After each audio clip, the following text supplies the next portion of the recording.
शालू और अनिकेत के माता पिता की एक्सीडेंट में मृत्यु हो गई थी। उनके नाना नानी उन्हें अपने गांव ले आए और वहीं पर उनका स्कूल में एडमिशन करा दिया। घर से स्कूल आने जाने वाले रास्ते पर एक गंदा तालाब पड़ा करता था, जिसमें कीचड़ वाले पौधों के साथ कुछ कमल के फूल भी उगा करते थे। शालू और अनिकेत के क्लास में पढ़ने वाला एक लड़का मुन्ना कहा करता था कि उस तालाब के नीचे पाताल लोक है। पाताल लोक? हाँ, पाताल लोक, जहाँ बहुत सारे भूतनी और राक्षस रहते हैं। बहुत साल पहले हमारे स्कूल का ही एक लड़का उस गंदे तालाब में कमल का फूल तोड़ने गया था। पाताल लोक की एक भूतनी ने उसको पकड़कर तालाब के अंदर खींच लिया था। गांव के दर्जन भर लोग गायब हो चुके हैं। शालू और अनिकेत ने उस रात अपनी दादी से पूछा, दादी, गांव के गंदे तालाब में क्या कोई पाताल लोक की भूतनी रहती है? भूतनी के बारे में तो नहीं पता बेटा, लेकिन ऐसा सुना जाता है कि वो गंदा तालाब बहुत गहरा है और आज तक उसकी गहराई को कोई नाप नहीं पाया है और उसमें एक दलदल भी है, इसलिए कभी भूल कर भी उस तालाब के पास मत जाना। एक दिन जब अनिकेत और शालू स्कूल से लौट रहे थे तो उनमें किसी बात को लेकर लड़ाई हो गई। तूने मेरा पेन अपनी सहेली को क्यों दे दिया? मुझे मेरा पेन वापस चाहिए। कल ले लियो। अनिकेत शालू के बैग से पेन निकाल लेता है। ये मेरे पेन है, इन्हें वापस कर। कल मैं तेरा पेन अपनी सहेली से दिलवा दूंगी। नहीं दूंगा। अनिकेत शालू का पेन गंदे तालाब में फेंक कर घर की ओर भाग जाता है। शालू वहीं खड़ी खड़ी रोने लगती है। अनिकेत ने मेरे पेन फेंक दिए। उनमें से एक पेन पिताजी ने मुझे दिया था, वो उनकी अंतिम निशानी है। शालू पेन ढूंढने गंदे तालाब की ओर जाती है। पेन तालाब के बीचों बीच कीचड़ में पड़े हुए थे। शालू ने एक डंडे से पेन को अपनी तरफ लाने की कोशिश की, लेकिन डंडा छोटा पड़ गया। लगता है अब मुझे तालाब में घुसना ही पड़ेगा। शालू तालाब में घुस गई। उसके घुटनों तक कीचड़ ही कीचड़ था। शालू ने जैसे ही पेन उठाने के लिए हाथ बढ़ाया, किसी ने उसका हाथ पकड़ लिया। शालू जोर जोर से चिल्लाने लगी, कोई मुझे बचाओ, बचाओ मुझे कोई अंदर खींच रहा है। तभी शालू की दादी वहां आ गई। वे अपने साथ एक डंडा लेकर आई थी। दादी ने शालू की तरफ डंडा बढ़ाया, तभी तालाब में से एक भयानक भूतनी का सिर निकला। भूतनी ने शालू के बाल पकड़ लिए और उसे तालाब के अंदर खींच कर ले गई। अरे कोई बचाओ मेरी पोती को, बचाओ। दादी के शोर मचाने पर मुन्ना, अनिकेत और गांव के बाकी लोग वहां आ जाते हैं। पाताल लोक की भूतनी मेरी पोती को ले गई। मुन्ना भागकर अपने घर जाता है और ऑक्सीजन मास्क और सिलेंडर लेकर आता है। वो तालाब के अंदर गोता लगा देता है।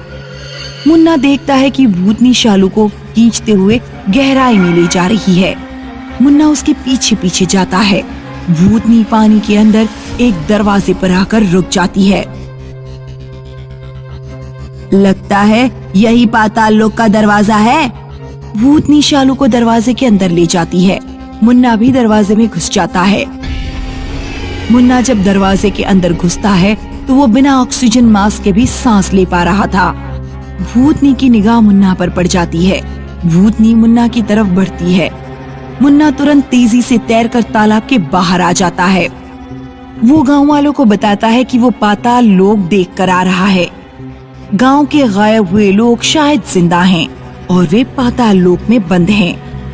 लेकिन हम उस भूतनी को मारेंगे कैसे? मैंने गरुड़ पुराण में पढ़ा था कि पाताल लोक की राक्षसनियां अमर होती हैं, उन्हें मारा नहीं जा सकता और बस एक ही उपाय है कि हम पाताल लोक में बंद लोगों को बाहर ले आएं। लेकिन भूतनी के वहां होते हुए ये कैसे संभव होगा? पुराण में ये भी लिखा था कि पूर्णिमा की रात को राक्षसनियां गहरी नींद में सोती हैं। मुन्ना, अनिकेत और गांव के कुछ अन्य लोग पूर्णिमा की रात को तालाब के अंदर पाताल लोक में जाते हैं। वे देखते हैं कि भूतनी सो रही है। गांव के लोग एक एक करके शीशे में बंद सभी लोगों को बाहर लाते हैं। सभी लोग जिंदा थे। गांव के सभी लोग तालाब में मिट्टी डालकर तालाब को हमेशा के लिए पाट देते हैं। हालांकि गांव के लोगों को अभी भी डर लगता है कि कहीं भूतनी मिट्टी हटाकर किसी दिन वापस न आ जाए। हातिमपुर गांव के लोग रात में मुंह पर उंगली रखकर घूमते थे और कोई भी कुछ बोलता नहीं था। एक लड़का रोड पर अपने दादा के साथ जा रहा है। दादा, कल मुझे मेला लेकर चलोगे? दादा, आप कुछ बोल क्यों नहीं रहे? चुड़ैल का साया आता है। दादा लड़के का मुंह हाथ से बंद कर देते हैं। चुड़ैल भयानक आवाज में हंसती है। ये किसकी आवाज थी? दादा लड़के को लेकर झाड़ी में छुप जाते हैं। चुड़ैल कुछ देर रुककर चली जाती है। एक बार गांव में एक औरत का मर्डर हो जाता है। मर्डर की जांच करने केशलता अपनी टीम के साथ पहुंचती है। कोई भी गांव वाला पुलिस को कुछ भी बताने को तैयार नहीं था। सभी मुंह पर उंगली रखकर ना में सिर हिलाकर निकल जाते थे। केशलता को गांव में अपने स्कूल की दोस्त नेहा मिलती है। अरे नेहा, पहचाना मुझे? हम स्कूल में एक साथ थे। नेहा मुंह पर उंगली रखकर बस हाँ में सिर हिलाती है, लेकिन बोलती कुछ भी नहीं। इस गांव के लोग पागल हैं क्या? कुछ बोल ही नहीं रहे। नेहा, तुम तो कुछ बोलो। नेहा पेन निकालती है और एक कागज पर लिखती है कि अभी रात है, इसीलिए मैं कुछ भी नहीं बोल सकती। मैं कल सुबह तुमसे मिलने आऊंगी। नेहा अपने घर की तरफ जा रही थी कि तभी पीछे से किसी ने उसकी चोटी पकड़ ली। नेहा डर के मारे पीछे देखने की हिम्मत नहीं कर पा रही थी। उसने अपने सूट से कैंची निकाली और बिना पीछे देखे ही अपनी चोटी काट दी और भागती हुई सीधा अपने घर पहुंच गई। अगले दिन नेहा केशलता के पास पहुंचती है। सबसे पहले ये बताओ कि गांव के लोग रात में कुछ बोलते क्यों नहीं? गांव में जुबान काटकर ले जाने वाली एक अंधी चुड़ैल आती है। वो रात में गांव में घूमती है। जिसकी भी आवाज उसके कानों में पड़ जाए, चुड़ैल अमावस की रात में आकर उसकी जुबान काटकर ले जाती है। गांव के बहुत से लोग गूंगे हो चुके हैं। कैसे पागलों जैसी बातें कर रही हो? मतलब मैं रात में बोलती रही तो अंधी चुड़ैल किसी अमावस्या की रात मेरी भी जीभ काट कर ले जाएगी। हाँ, ये देखो, कल चुड़ैल ने मेरी चोटी पकड़ ली थी। मजबूरी में मुझे चोटी काट कर ही भागना पड़ा। तुम और तुम्हारे साथियों को भी सावधान रहना होगा। अब ये बताओ, जिस औरत का मर्डर हुआ है, क्या उसका भी चुड़ैल से कोई लेना देना है? चुड़ैल उस औरत के लड़के की भी जुबान ले जा चुकी है। इस चक्कर में उसके लड़के की शादी टूट गई और वो पागल जैसा हो गया। वो औरत एक तांत्रिक के साथ मिलकर हर अमावस की रात गांव के बीचों बीच हवन किया करती थी, ताकि वो चुड़ैल को बुलाकर उससे अपने बेटे की जुबान वापस मांग सके। लेकिन फिर वो औरत एक दिन मरी हुई मिली। अब मुझे जाना होगा। सावधान रहना, आज अमावस है। केशलता मरी हुई औरत के घर जाकर उसके लड़के से बात करने की कोशिश करती है, लेकिन लड़का कुछ नहीं बोल पाता। क्या तुम उस तांत्रिक के बारे में कुछ बता सकते हो जो तुम्हारी माँ से मिला करता था?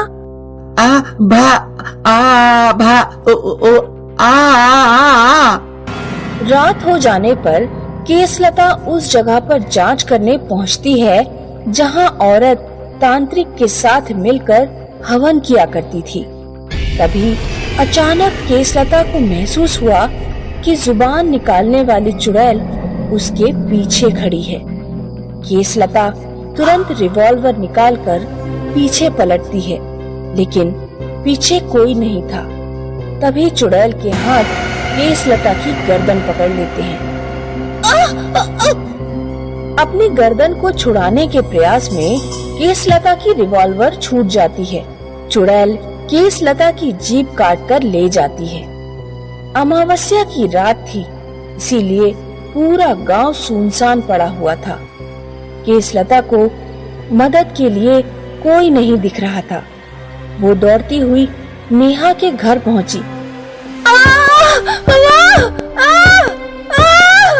हे भगवान, जिसका डर था वही हुआ। केसलता तुरंत पेन से कागज पर लिखकर नेहा से कहती है कि वो उस तांत्रिक बाबा को ढूंढने में उसकी मदद करे। अगले दिन नेहा गांव के हर घर में जाकर तांत्रिक के बारे में पता करती है। एक बूढ़ा आदमी उसे बताता है कि वो तांत्रिक शमशान घाट में रहता है। नेहा और केसलता शमशान घाट पहुंचते हैं। शमशान घाट पहुंचते पहुंचते उन्हें रात हो चुकी थी। घनी अंधेरी रात में सुनसान सड़क, जिसके दोनों ओर घना जंगल है। पर केसलता और नेहा शमशान घाट की तरफ बढ़ रहे थे। अंधी चुड़ैल उनके कदमों की आवाज सुनकर सड़क पर आ जाती है। नेहा अपने मुंह पर उंगली रखकर केसलता को इशारा करती है कि हमें बिल्कुल भी आवाज नहीं करनी है। दोनों अपने पैरों से जूते निकाल देते हैं और नंगे पैर ही शमशान घाट की तरफ बढ़ते हैं ताकि आवाज ना हो। दोनों को तांत्रिक मिल जाता है। वो आग के पास बैठकर तपस्या कर रहा था। केसलता तांत्रिक के माथे पर रिवॉल्वर रख देती है। ये पुलिस वाली पूछ रही है कि तुमने उस औरत को क्यों मारा? मैंने नहीं मारा बेटी, उस औरत को चुड़ैल ने मारा। मैं इस गांव को चुड़ैल से मुक्त करने के लिए तपस्या कर रहा हूँ। चुड़ैल क्या चाहती है? चुड़ैल शांति चाहती है। उसे किसी का बोलना पसंद नहीं। अगर किसी इंसान की आवाज उसके कान में पहुंच जाती है तो वो हमेशा के लिए उसकी जुबान छीन लेती है। अब तुम दोनों यहाँ से जाओ या कहीं जाकर छुप जाओ। मैं अपनी शक्तियों से उस चुड़ैल से लड़कर उस चुड़ैल को गांव से हमेशा के लिए भगा दूंगा। नेहा और केसलता एक पेड़ के पीछे छिप जाते हैं। थोड़ी देर बाद चुड़ैल आती है। नेहा और केसलता देखते हैं कि तांत्रिक गुस्से में चुड़ैल से कुछ कह रहा है, लेकिन दूरी ज्यादा होने के कारण वे दोनों कुछ सुन नहीं पा रही थी। वे दोनों पास जाकर तांत्रिक और चुड़ैल की बातें सुनने की कोशिश करती हैं। तू इस गांव से चली जा। नहीं, मैं नहीं जाऊंगी। मैं पूरी दुनिया को गूंगा बनाऊंगी। मुझे शांति चाहिए। मैं अपने गले में पड़ा ताबीज नष्ट कर दूंगा। तू ऐसा नहीं कर सकता, क्योंकि यदि ताबीज नष्ट हुआ तो मेरे साथ तू भी मर जाएगा। तांत्रिक अपने गले से ताबीज निकालता है और आग में डाल देता है। नहीं! आग में विस्फोट होता है। चुड़ैल मर जाती है और तांत्रिक मरणासन अवस्था में पहुंच जाता है। चुड़ैल के मरते ही केसलता की आवाज वापस आ जाती है। केसलता और नेहा दौड़ते हुए तांत्रिक के पास पहुंचते हैं। ये आपने क्या किया बाबा? चुड़ैल को मारने के लिए अपनी जान खतरे में डाल दी। अच्छे काम में अपनी जान भी जाए तो हर्ज नहीं। वैसे भी मैं बूढ़ा हो चुका था। मुझे खुशी है कि मैं गांव वालों को चुड़ैल से मुक्त करा के मर रहा हूँ। ऐसा कहकर तांत्रिक मर जाता है, नेहा और केसलता चुड़ैल के मरने की खुशखबरी जाकर गांव वालों को देते हैं। उस दिन के बाद गांव वाले रात में भी बातचीत करना शुरू कर देते हैं। गांव के लोग चंदा इकट्ठा करके चुड़ैल को मारने वाले बाबा की मूर्ति गांव में स्थापित करते हैं।